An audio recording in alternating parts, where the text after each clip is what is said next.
Hey everybody, welcome to the video. Today I'm in my lovely office here and I wanted to bring you a great video about setups. So I know many people are out there spending a lot of time at home right now, and I figured it was the perfect time for me to make this video. And what I'm going to cover with you today is how to structure your gaming PC setup, what percentage should go where, and why you should be doing that.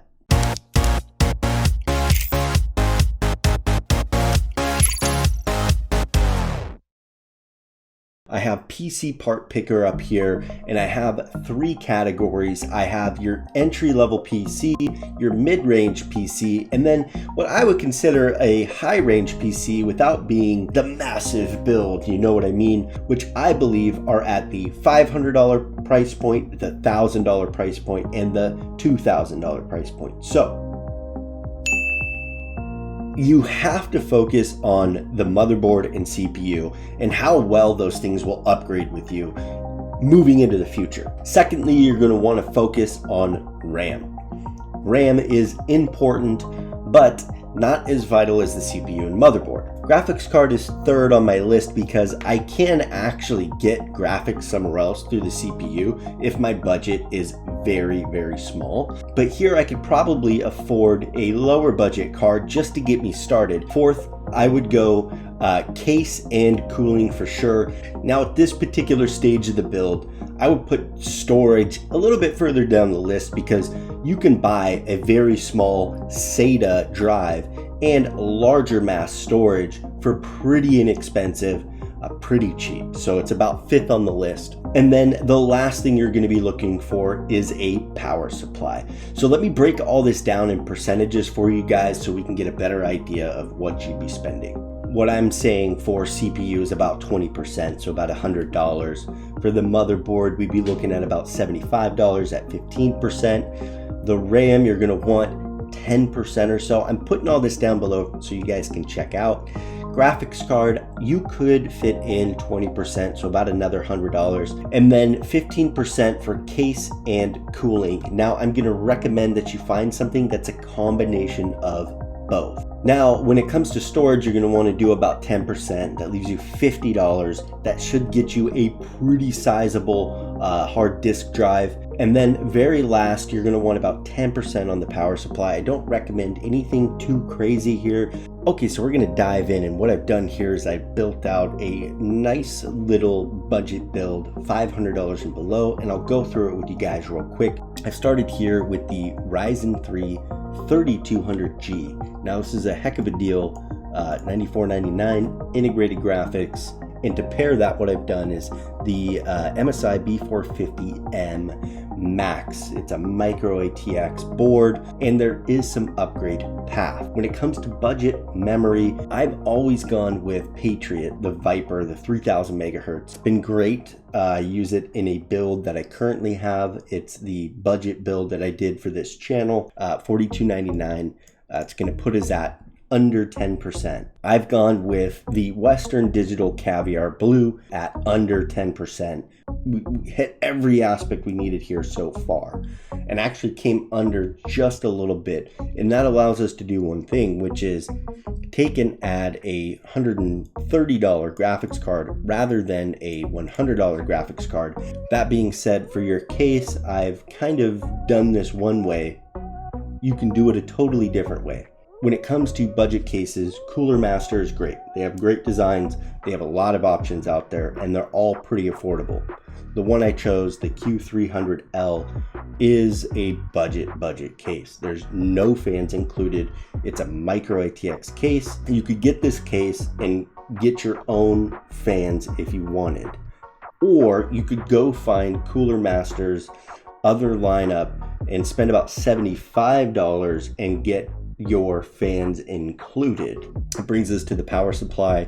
This, honestly, I picked from any of the major brands, anything under 50 bucks. And this happened to be the EVGA Bronze W certified power supply. For your entry level, you are making a ton of sacrifices. This is just to get it up in gaming. You guys can sacrifice whichever area you'd like. I would just say don't sacrifice in CPU, RAM, and maybe storage. Don't sacrifice in those areas because those are going to be most useful to you. Okay, moving on.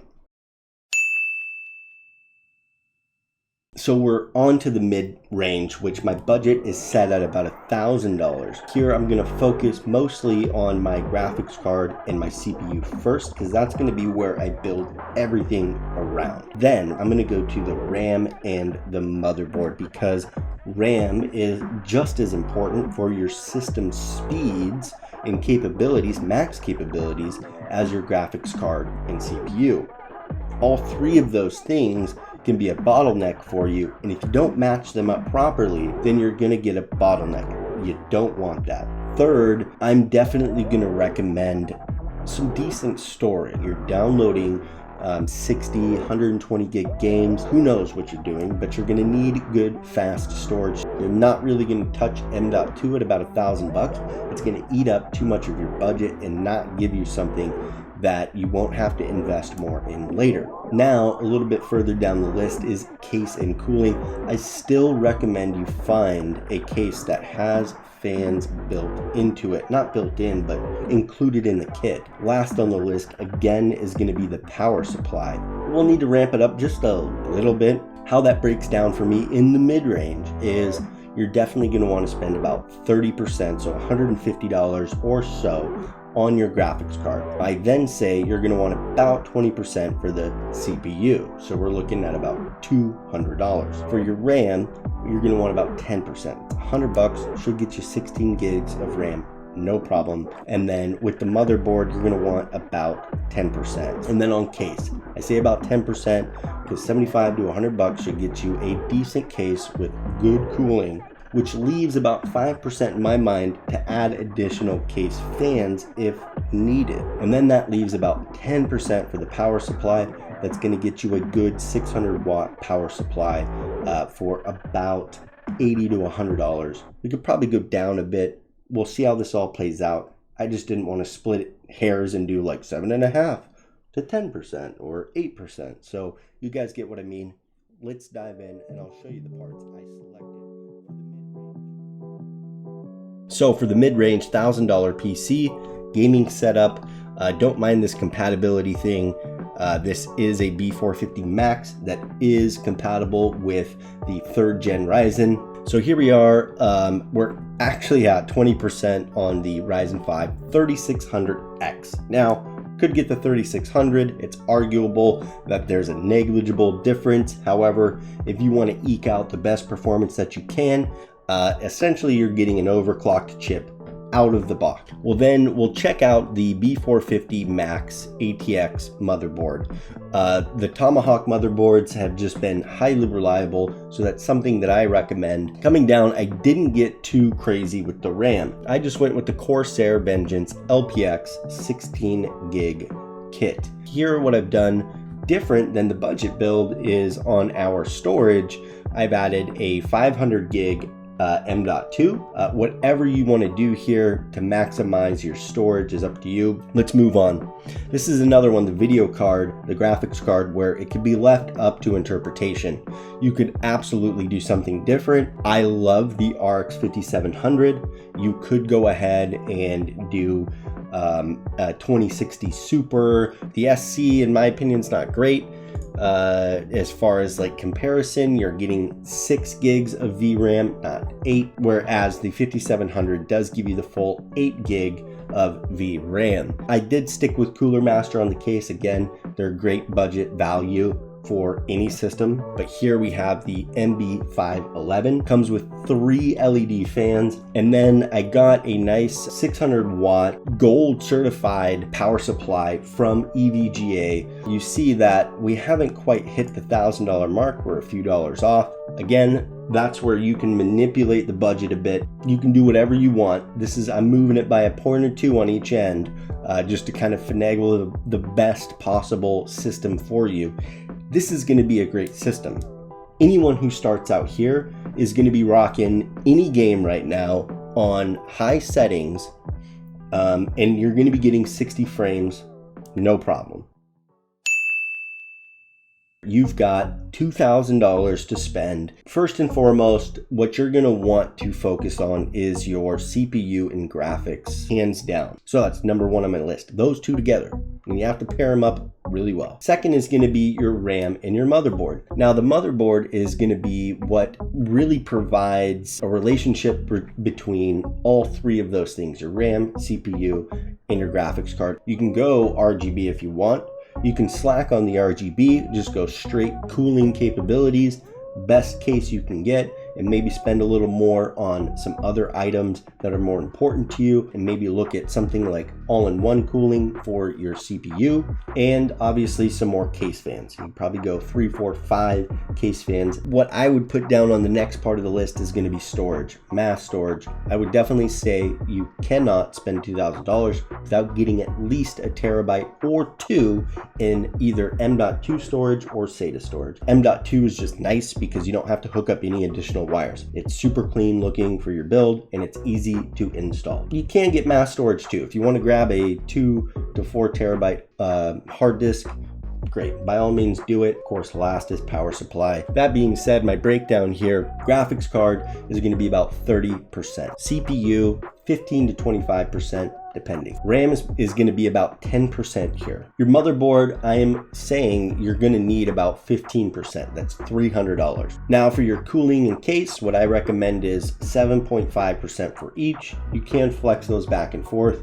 For storage, I recommend about 10%. And for the power supply, I recommend about 5%. So again, the whole point of this is, hey, if you're looking to go build a performance build, don't go spend $300-400 on a case because it looks cool, then buy this really nice all-in-one cooler and then walk away with a Ryzen 5 3600. You're not going to get the performance you want. You're going to get something that looks cool, but it's not really going to provide you the performance that you're going to want after spending $2,000. Get your performance first and then add aesthetics and cool factor down the road. At about 20%, we're looking at potentially getting into a Ryzen 9 3900X. It's going to be great for anything streaming, editing, video processing wise. That is going to be probably best price to performance CPU that you can get right now. Cooling that guy, I've got the Deepcool Captain 240EX 240 millimeter all-in-one cooler. I've done a video review. I've benchmarked it against other coolers. Check it out in the link below. Phenomenal. Can't say anything more.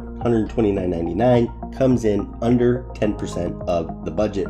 You'll see why I did that and why I recommend this. Next, what I've done is the X570 Gaming Pro Carbon by MSI, a little bit over 10%. That's why I cut back a bit on the all-in-one cooler to get us the best motherboard that we can get right now for this processor. It's going to be compatible out of the box, PCIe Gen 4. It's also going to be compatible with the RAM that we're going with, which is the G-Skill Trident Z Neo 32 gig kit.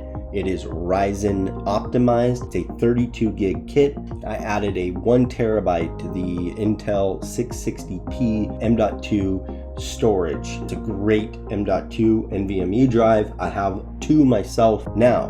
What I did here was I added a 1 terabyte drive because I can always add more later, and 2 terabytes to start is easy. Keeping this under about $2,000, I couldn't spend much more on my storage. The big reason I did that is because I had to go over budget to get what I feel is the right performance out of my graphics card for spending $2,000. I have gone with the RTX 2080 Super reference card, full 8 gig card.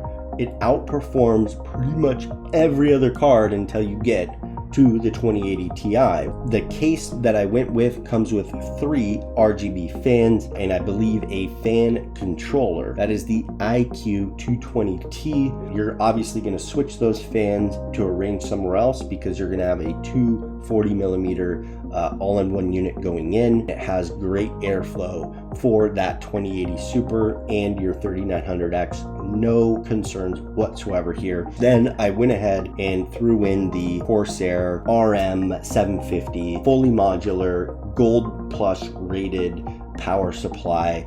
Here you're pushing about 500 watts, so you're looking at about 65% use, well, probably about 70% usage at any given time, given this 750 watt power supply, bringing us down here to a little over that $2,000 mark. I'll post these in the comment section below so you guys can see what I've done and tailor your build around that. You don't have to get the 3900X. If there's another processor that you want, go for it. There's a 2070 Super out there that you might like. Maybe a AIB partner has overclocked it and it fits the style of the build that you want, and it's $600, $550, whatever. Tailor it the way you want it, whatever you want to do. I've just kind of paired this based on my experience with these parts. Please comment below if you have any questions about your builds. I deal with this every day. I'm on a ton of forums where people they're sharing information about builds, what they're looking at, what they're going to buy, and many of us on these forums are making recommendations to first-time builders,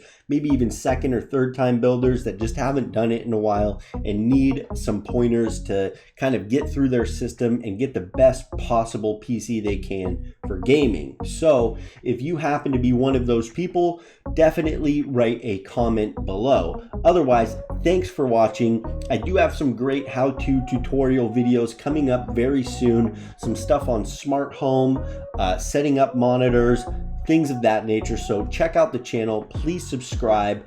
Go ahead and go to our main page. View all our content. Like any video that you like. Share it with your friend. And as always, I will catch you guys in the next video.